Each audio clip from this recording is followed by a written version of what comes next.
Last night, the House of Commons defeated Labour's call for a ban on MPs holding paid directorships or consultancies. But is Labour right? Or should we celebrate MPs staying connected to the world of work beyond politics? We turn to Eurosceptic Tory MEP Dan Hannan. This is Take of the Week. Welcome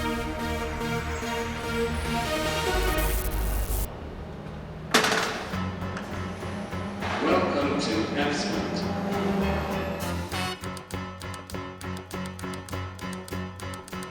Two ideas have been gaining force all week. First, that we should ban MPs from doing outside jobs. Second, that we should pay them more.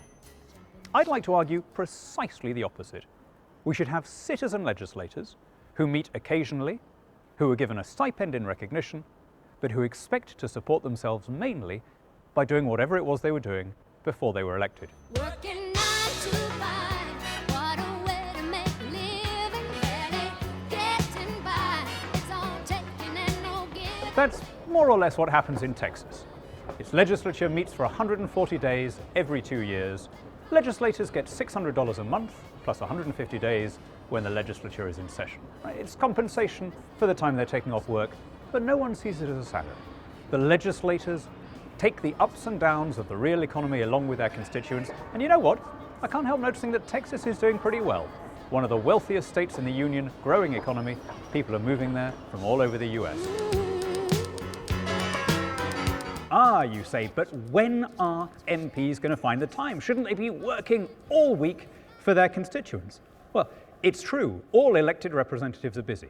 Literally the only time I could find to film this clip for this week was here at Ebbsfleet Station between Brussels and a school in Folkestone that I'm about to speak to. But here's the thing, we expect our MPs to be able to put in a full working week as ministers. Now, I'd say that's much more of a conflict of interest. A minister's job, after all, is to exercise rather than to constrain state power. Certainly, it's much more of a conflict than an MP keeping in his or her hand as a lecturer or a farmer or a solicitor or whatever. Now, to be clear, I'm not talking about lobbying, and neither, by the way, is anyone else. Advocacy is banned under the existing rules. But I'd like to see more MPs working as plumbers and dentists and novelists.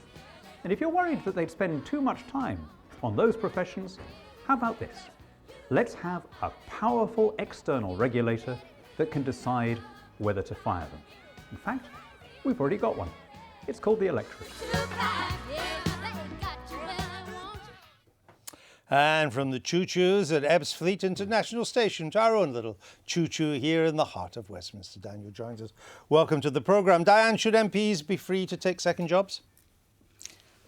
Well, I'm sitting here doing my second job. My only argument would be that at 11:30 at night, I'd probably be in bed, not working for the people of Hackney North.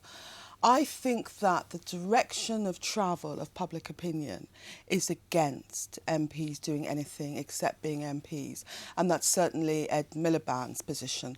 Last night we voted on the consultancies and On two things that MPs shouldn't do. Yeah. However, what I would say, and we're going to come back to Straw and Rifkind, I suppose, is they entered Parliament at a time when it was no one thought anything of anyone having a second job. John Smith was a barrister. He practiced law in the recess. Michael Foot was a writer and a newspaper editor almost all the time. Prolific writer, in But fact. I think public opinion is going in a different I think that's probably true. Michael, what's your view? Well, I think Daniel Hannan will have upset a lot of people by implying that being an MP is not a full-time job, and I want to upset more people by agreeing with him. Oh, thank you. I think he makes an extremely good point about ministers. I mean, when I was a minister, which was most of the time I was in Parliament, of course that took up more time than being a Member of Parliament. I mean, the amount of time you spend on being a Member of Parliament is pretty elastic. It can expand or contract. But a lot of people who spend a lot of time being Members of Parliament are actually doing somebody else's job. That is, they're doing the job of local councillors. They get involved in matters that actually have nothing to do with Parliament.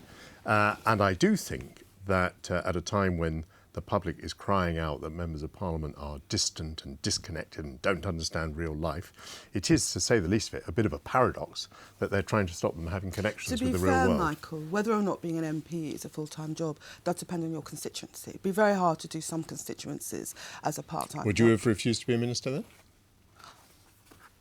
The question was never put to me. It's probably a theoretical question these days, don't you think? I mean, that train has left the station. I think that train has left the station. Diane, I mean, the idea that MP bit should be the second job it's a good idea. It's a good debating point. It's not going to fly, is it? And even your leader, I believe he's called David Cameron. He said in 2009, being a member of Parliament is a full-time job. Yes. I mean, Diane and Michael are quite right. The current mood of the public is that MPs are automatically in the wrong. They shouldn't be paid anything. They should be housed in barracks, watched over by wardens, not allowed to make private phone calls. So I've got no illusions about the popularity of what I'm proposing. But I think there is a basic problem with seeing it as a job at all. It should be seen as a privilege, the extraordinary right of speaking for your community in the supreme councils of your nation. Once you start thinking of it as a job with holidays and clocking in and clocking off and expenses and all that, then a bunch of false accretions cling to it. But actually, it shouldn't be that. Up until the 70s... Should it be paid? Well, you should be compensated for your time. Because the reason it was paid was until it was paid, only rich people were MPs. Yes, although here's a funny thing. In local councils... People. Right. Or employed people. Until the 90s, basically, councillors weren't paid. And now, in a lot of places, they are, and it can be a full-time job. Now, do we think that the quality has improved that much since it became professional? Similar thing happened with MPs in the 70s. It was, you were given a token amount, but nobody really expected to live on this as their main salary. Do we think that the calibre of our parliamentarians has increased as it has become a professional full-time... But there is a danger in this. If the public ever became logical about this, I mean, what David Cameron said about it being a full-time job when he was Prime Minister is absurd. No, he hadn't yet become Prime Minister. It was 2009. OK, so he was Leader of the Opposition. Correct. So think how much time he had to spend being Leader of the Opposition rather than being a backbench Member of Parliament. So if people cotton on to the fact that those who actually are the most part-time MPs are ministers, they'll start demanding that people can't be MPs and ministers at the same time. And that really will land us in a curious situation because our entire constitution depends on ministers being in the House of Commons. Dan, what do you make of the argument that if Daniel was making that if you have other jobs, a lecturer, farmer, solicitor, doctor, whatever, that it makes you more rounded, it keeps you more in touch with what's going on? Daniel is right up to a point. It's not a job. It's a privilege and it's also a vocation. I think because the public opinion is so much against MPs doing anything else, we're losing the distinction between people who come into Parliament who already have a profession or a trade. I mean, there's an MP who's a dentist and he still drills teeth. You've got MPs who are barristers who still practice, right? I think there's a distinction between people who come in with a profession, whether it's drilling teeth or being a barrister, and people who accumulate all those directorships and consultancies. I think that is what has brought the whole thing into disrepute. Yeah, of course, and the two things should be kept absolutely separate in our minds. Advocacy is already banned. The idea of getting a job only because you're an MP, because of your contacts, you're not going to find anyone who supports that. Yeah. Switzerland is a fairly good example of a place where Parliament is very part-time, the federal legislature in Bern meets very occasionally, and you're paid a little bit for turning up because people recognise that you're having to take time off work. But also, nobody does this to live. power is with the cantons. Well, isn't that a good thing, right? So there is a point I haven't come on to yet, but which is implicit in what I'm saying. Parliament could do less. It doesn't need to legislate as much as it does. If having second jobs, if we're going to call them that, means that MPs spend less time taxing and regulating the rest of us, good. But that suits your small government approach. That suits your Jeffersonian approach to things, doesn't it? It does. That's why I'm supporting it. I got that. But it's, lots of people think that politicians, that government should be more active than you do. Michael, is public opinion also so hostile now that the idea of a quid pro quo, that we will pay MPs more, but they won't be allowed to take second jobs, even that is now not allowed? Well, of course, for most of the public, £69,000, if that's what the present salary is, seems a vast amount of money. The problem is, and Malcolm Rifkin touched upon this, but with a rather unfortunate word about entitlement, the problem is that the sort of people who are members of Parliament and who rise through the ranks are people of such quality that they could make more money outside. And, that remains an issue because... That's not an argument the public is sympathetic to. No, I understand that. Where we are... But it's a real-world The argument. public don't want MPs to have other jobs. They also won't tolerate MPs' money being put up. I mean, there was a big hue and cry saying we should have an independent body setting our pay. They've tried to do that. The public is in uproar. I think the public wants our money to drop. But I think that's a big part of the problem. There's been this demand for more and more external regulation, IPSA and Quangos and pay-setting bodies and so on.